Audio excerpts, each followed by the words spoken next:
Another really important thing when we're setting up our locals and starting to organize, we need multiple engagement streams, right? Not everyone wants to go to a business meeting. It's essential that there are multiple ways for potential supporters and members to interact with us, both in long-term organizing and in initial access, right? You want multiple ways that people can meet you and be introduced to you and become a supporter. And then once they're involved, you want multiple ways that people can be engaged so that they can, be excited about what they're doing. So this basic three model that I'm using was used in Carbondale, Illinois by one of our locals in Shawnee. I think it's a really good model to a really basic way to replicate a multiple event, a multiple access points. First off is the business meeting. A lot of places, this is all that happens in the Green Party, right? A monthly business meeting. And if you don't like it, too bad. This is what we do.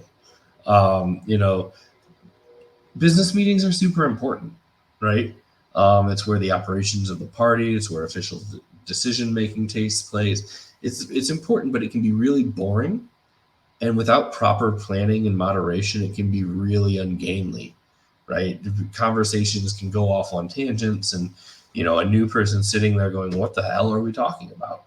Like, what am I doing here? What did I just spend these last 2 hours of my life doing?" And then they leave and they never come back, right? Especially if they're not. Sorry. Especially if they're not familiar with like Robert's rules or something like that, and then Or there's all this. consensus. Yeah, exactly. There's all this process about like I make a motion and I second it, and if you've never been exposed to that sort of thing before, it generally is how a lot of municipalities work. If you actually go to like city council meetings or something like that, but then who goes to city council meetings to watch the business meeting? Most people are there just to know if their particular issue is passed, right? They're not like taking notes about the the legalese, right? Yeah. So but it's important to do those things, but at the same time it can, without the right context, it can be really confusing and boring for new people. So you'll want to push new people probably to number 2 and 3 on the list first. Yeah. So number two, the second thing that the Carbondale and Shawnee Greens did was it was called Green Drinks. It was at a local bar. Um, I will say I personally very much encourage people not to do it at a bar. I know people like to drink and it creates a good social atmosphere, but alcohol plus politics are a bad mix. Alcohol plus politics plus people who didn't come there for your event can be an even worse mix. And having it in a bar excludes people. It excludes minors. It excludes people who don't drink alcohol for whatever reason. But the core idea of a social event is a great one, right? It's really low resource. You don't really have to do a lot of work for it. You just put up a Facebook event. You declare that you're all going to meet at this place and at this time for a social hour, and it gives people an informal place that's a really low level access point, right? They can meet, they can discuss, green politics with you in a relaxed setting. They can ask the questions that they never get to ask at a business meeting. The other side of this is I'm personally of the opinion that the best ideas often come in unstructured times, right? We have our business meetings and we do good work, but it's sitting around at the restaurant after the meeting when someone says, "Hey, what about this idea?" And then a great idea comes out, right? That didn't fit into that business meeting. So it's this really low access point that allows people to just come and socialize with you, come get to know you as people, come get to see that we are not, the extremist, violent commies that were, made to seem that people would portray us as socialists, but that we're normal people and that they actually agree with us most of the time.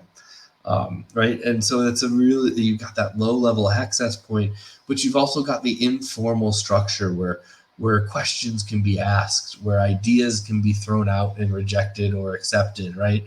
That is not the formal time. This is the social hour is when the "hey we shoulds" should come out. "Hey we should" doesn't have a place in a business meeting most of the time, in my opinion. If you're at the business meeting, you need to have a concrete idea, not a vague "what if we." The vague "what if we" at the social event lets people go, "Hey, that is a good idea. Let's start thinking about it in a more concrete way, so we can come to the business meeting with a clear proposal." Far too often, not only in the Green Party but in other organizations, I've heard, what could have been great ideas pulled a million directions because they weren't actually formed, but they were brought to a decision-making body that had to make it yes or no. And it was no, right? When it could have been yes if we'd formulated more.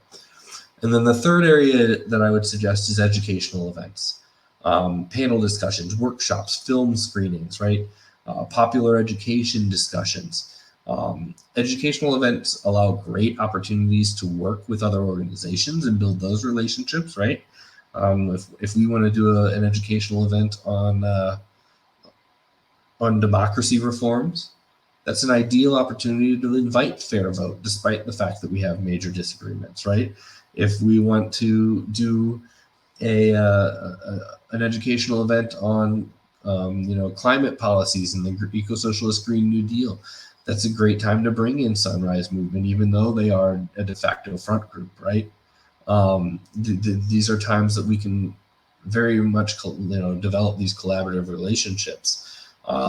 They also widen the the group of people that we might meet, and allow us to dive deeper into issues and work things out as Greens. And earlier we had said we really need to differentiate ourselves, right? A Green versus a Sunrise debate on Green New Deal is an opportunity to do that, right? It's an opportunity for the Green to say, look, all your proposals are about paying corporations to do better. Whereas an eco-socialist Green New Deal is about public solutions. It's about public ownership. It's about the socialization of major industry. These are not comparable policies, right? We have a much different vision. Same thing for something like Medicare for All, right? Medicare for All is great, but we also need a national health service, right? Otherwise, the Medicare for All becomes a feeding trough for private providers, for private pharma, for private medical device manufacturers, right? So we can use these to get our policy out there, right? We can use this to differentiate ourselves. We can use this to cast a really wide net, right? Because Garrett might not come to something on democracy reforms, but hey, he'll show up for Green New Deal, right?